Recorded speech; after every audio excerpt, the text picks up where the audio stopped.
ਮੇਰਾ ਨਾਮ ਰਾਜਦੀਨ ਹੈ। ਤੁਸੀਂ ਅੱਗੇ ਮੇਰੇ ਨਾਲ ਬੜੀ ਅਮਦਾਦ ਕੀਤੀ ਸੀ।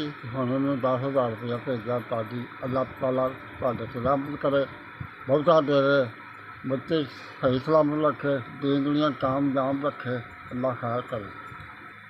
ਜਿਸ ਬਜ਼ੁਰਗ ਨੇ ਜਾਂ ਭਾਈ ਨੇ ਜਾਂ ਜਿਸ ਵੀ ਅੱਲਾਹ ਤਾਲਾ ਦੇ ਬੰਦੇ ਨੇ ਮੈਨੂੰ ਅਮਦਾਦ ਕੀਤੀ ਆ ਨਾ, ਅੱਗੇ ਵੀ ਕੀਤੀ ਸੀ ਅਤੇ ਹੁਣ ਵੀ ਭੇਜੇ ਨੇ।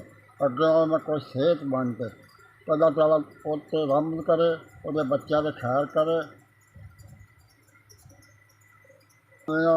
ਲੰਬੀ ਜ਼ਿੰਦਗੀ ਦੇ, ਸਿਹਤ ਦੇ, ਸਕੂਨ ਦੇ, ਬਹੁਤਾ ਰਿਜ਼ਕ ਦੇਵੇ, ਦੀਨ ਦੁਨੀਆ ਬਿਹਤਰ ਕਰੇ, ਰਹਿਮਤ ਕਰੇ ਆਪਣੀ ਜਨਾਬ ਤੋਂ ਅੱਲਾਹ ਸੋਹਣਾ।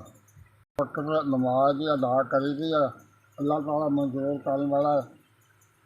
ਮੈਂ ਅੱਗੇ ਨਾਲ ਕੁਛ ਬਿਹਤਰ ਅੱਲਾਹ ਤਾਲਾ ਰਹਿਮਤ ਕਰੇ, ਦੀਨ ਦੁਨੀਆ ਬਿਹਤਰ ਕਰੇ, ਆਪਣੀ ਜਨਾਬ ਤੋਂ ਕਲਮ ਨਵਾਜ਼ੀ ਕਰੇ, ਬਹੁਤਾ ਰਿਜ਼ਕ ਦੇਵੇ। ਨਮਾਜ਼ ਤੋਂ ਬਾਅਦ ਸਭ ਦੀ ਖੈਰ ਕਰੀ ਦੀ ਹੈ, ਅਤੇ ਤੁਹਾਡੀ ਉਸ ਤੋਂ ਬਾਅਦ ਹੀ ਦੁਆ ਕਰਾਂ ਤੁਹਾਡੇ ਵਾਸਤੇ।